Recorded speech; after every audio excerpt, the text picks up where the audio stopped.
Puji Tuhan, selamat pagi, selamat kita jumpa lagi di dalam doa pagi GPDI Budi Mulia. Mengucap syukur Tuhan pimpin kita dari waktu ke waktu, dan pagi hari ini kita dapat berdoa bersama, membaca firman Tuhan, bersekutu dengan Tuhan. Dan saya percaya Tuhan memberkati kita dengan sukacita, dengan kekuatan firman Tuhan. Mari kita berdoa. Bapa di sorga, mengucap syukur buat hari yang baru. Tuhan berkati buat kami sekalian dapat bangun dengan tubuh yang sehat. Kami berterima kasih Tuhan, kiranya Engkau memimpin doa pagi ini dari awal sampai selesai dengan pimpinan Roh Kudus. Kami serahkan di dalam nama Tuhan Yesus Kristus. Haleluya. Amin. Puji Tuhan, saudara-saudara, kita bersukacita buat kebaikan Tuhan. Saya bacakan ayat yang diambil dari surat Efesus pasal yang kedua, ayat yang ke-8 dan 9. Efesus 2 ayat 8 dan 9. Sebab karena kasih karunia kamu diselamatkan oleh iman. Itu bukan hasil usahamu, tetapi pemberian Allah. Itu bukan hasil pekerjaanmu. Jangan ada orang yang memegahkan diri. Puji Tuhan, saudara-saudara, Alkitab mengajarkan bahwa seorang diselamatkan artinya dia memperoleh hidup kekal. Itu bukan karena ia berbuat baik, bukan karena ia berjasa, bukan karena pekerjaannya untuk gereja, menjadi aktivis gereja, tetapi semata-mata karena kasih karunia Allah. Itu adalah pemberian Allah buat orang-orang yang percaya kepadanya. Saudara-saudara, kita berterima kasih karena Tuhan sudah memilih kita. Tuhan sudah jadikan kita ahli waris kerajaan sorga. Kalau seseorang berbuat baik, kalau seseorang itu sudah berjasa bagi gereja, itu tidak membuat ia selamat, tetapi itu sebagai ucapan syukur kepada Tuhan. Dan ini yang perlu kita pelajari dari kehidupan kita sebagai orang Kristen. Roma pasal 25 ayat 21, supaya sama seperti dosa berkuasa dalam alam maut, demikian juga kasih karunia akan berkuasa oleh kebenaran untuk hidup yang kekal oleh Yesus Kristus Tuhan kita. Saudara, jadi sama, kalau dosa itu berkuasa dalam alam maut, maka kasih karunia itu berkuasa oleh kebenaran untuk hidup kekal karena Yesus Kristus Tuhan kita. Haleluya, saudara-saudara. Jadi keselamatan itu datang karena karunia Allah, dan hanya kita dapat terima oleh tanggapan manusia melalui iman. Puji Tuhan, saudara-saudara. Iman kepada Yesus Kristus adalah satu-satunya syarat untuk memperoleh keselamatan. Tidak ada cara yang lain, saudara. Jadi iman bukan hanya suatu pengakuan kepada Yesus Kristus, tetapi juga satu tindakan yang terbit dari hati orang percaya untuk mengikut Yesus sebagai Tuhan dan Juru Selamat. Itu Matius pasal 4 ayat 19. Yesus berkata kepada mereka, "Mari ikutlah aku, dan kamu akan kujadikan penjala manusia." Haleluya, saudara. Percaya kepada Yesus, ikut kepada Yesus. Tuhan mau jadikan kita saksi. Tuhan mau jadikan kita penjala manusia. Berarti kita memberitakan Injil untuk keselamatan yang ada di dalam Yesus. Itu kita beritakan kepada orang lain. Haleluya. Jadi bukan hanya menjadi orang percaya yang pasif, tetapi orang percaya yang melakukan apa yang Yesus katakan, yaitu menjadi saksi Kristus. Puji Tuhan, saudara. Seorang yang mengikut Yesus, ia bisa berprofesi sebagai gembala sidang, dia bisa berprofesi sebagai pemberita Injil, ataupun sebagai utusan gerejawi, guru, diaken, atau sebagai seorang aktivis, seorang awam. Saudara-saudara, apabila ia tidak betul-betul berusaha menuntun orang kepada Kristus, maka ia tidak melakukan tugasnya sebagai anak-anak Allah, saudara. Jadi sebagai orang yang percaya kepada Tuhan Yesus mau kita menjadi pemberita Injil, jadi saksi, saudara. Dalam Matius pasal 28 ayat 18 dan 19, Yesus mendekati mereka dan berkata, "Kepadaku telah diberikan segala kuasa di sorga dan di bumi.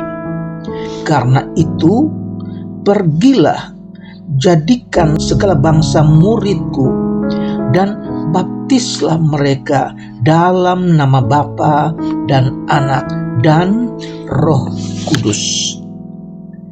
Perkataan Yesus ini merupakan amanat agung Kristus bagi semua pengikutnya, semua orang percaya, bagi gereja Tuhan. Haleluya, saudara.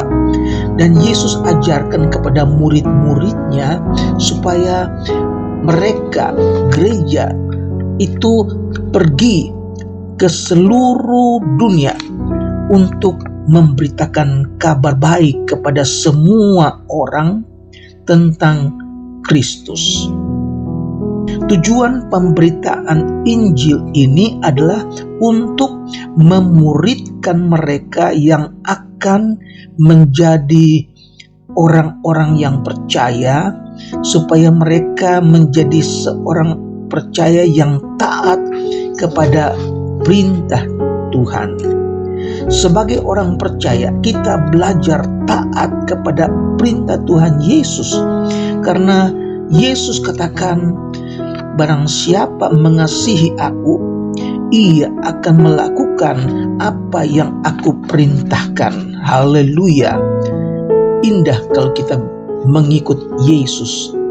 Saudara-saudara, orang-orang yang percaya kepada Tuhan harus dibaptis di dalam air.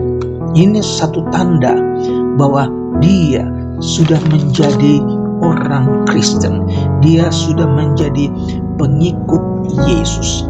Jadi bukti bahwa dia percaya kepada Tuhan Yesus ketika dia mau menyerahkan dirinya untuk dibaptis di dalam air. Saudara-saudara, saya tidak berbicara panjang tentang baptisan air, tetapi hanya sedikit saja bahwa orang yang percaya kepada Tuhan Yesus, dia memberi dirinya dibaptis di dalam air sebagai ikrar untuk meninggalkan dosa dan hanya mengabdi kepada Tuhan Yesus Kristus. Haleluya. Saudara dapat baca di dalam Kisah Rasul pasal 22 ayat yang ke-16. Saudara.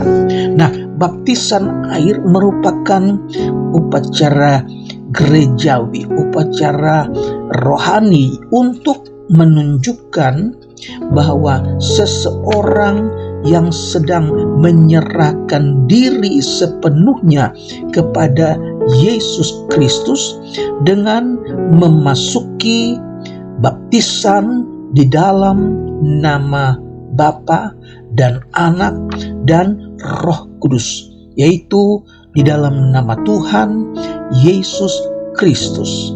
Puji Tuhan, Matius 28 ayat 19. Jadi baptisan air menunjukkan bahwa orang itu kini adalah milik Kristus dan mempunyai bagian dalam hidupnya sebagai warisan dari Allah. Haleluya. Dalam Galatia pasal yang ketiga ayat 26, sebab kamu semua adalah anak-anak Allah karena iman di dalam Yesus Kristus. Puji Tuhan. Dalam Galatia pasal 4 ayat yang ke-7 katakan, jadi kamu bukan lagi hamba melainkan anak. Jikalau kamu anak, maka kamu juga adalah ahli waris oleh Allah. Jadi kita menjadi anak Allah, kita ini adalah pengikut Kristus itu bukan karena perbuatan baik kita, tetapi karena kasih karunia Allah.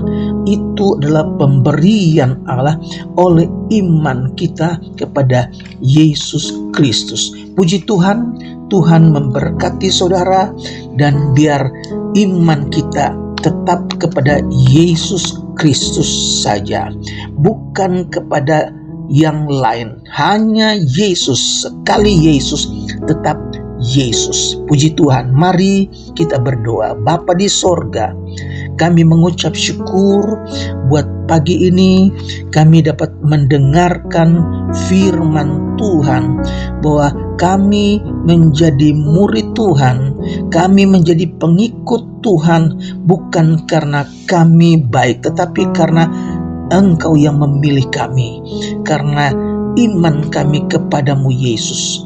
Terima kasih Tuhan, hamba-Mu berdoa buat mereka semua yang mengambil bagian di dalam doa pagi hari ini. Tuhan memberkati mereka, memberkati kehidupan rohani mereka, keluarga mereka, pekerjaan mereka. Tuhan berkati. Kami berdoa juga untuk keperluan-keperluan, masalah-masalah yang sedang dihadapi. Tuhan, kiranya Engkau campur tangan. Tuhan berkati rumah tangga, berikan kecukupan. Tuhan berkati anak-anak sekolah, uang sekolah, Tuhan cukupkan. Kebutuhan-kebutuhan sehari-hari buat mereka yang sedang mencari pekerjaan, Tuhan kiranya buka jalan. Tuhan berikan rezeki, mereka dapat memuliakan Tuhan. Kami berdoa juga untuk mereka yang sedang dalam pergumulan. Tuhan, Engkau yang tahu masalah mereka. Kami serahkan ke dalam tangan kemurahan-Mu. Kiranya Engkau buka jalan, Engkau berkati, Engkau jawab semua doa-doa mereka. Terpujilah nama-Mu Tuhan Yesus. Kami berdoa juga untuk rumah tangga yang sedang mengalami krisis, ya Tuhan Yesus, Engkau berkati suami, istri, anak, cucu. Tuhan berkati mereka yang berdagang, mereka yang berusaha di rumah, yang di kios ataupun di toko, yang sedang berkarya melalui bidang transportasi. Tuhan berkati, berikan kesehatan, berikan kekuatan. biar mereka tetap setia iring Engkau Tuhan. Terima kasih, kami berdoa buat bangsa dan negara kami Indonesia. Kami berdoa buat Bapak Presiden dan Wakil Presiden. Kami berdoa buat pemerintah pusat sampai ke daerah. Tuhan Yesus berkati Indonesia. Indonesia untuk kemuliaan Tuhan. Terpujilah namamu Tuhan Yesus. Kami serahkan hidup kami hari ini ke dalam tangan kemurahan Tuhan. Di dalam nama Tuhan Yesus Kristus. Haleluya. Amin.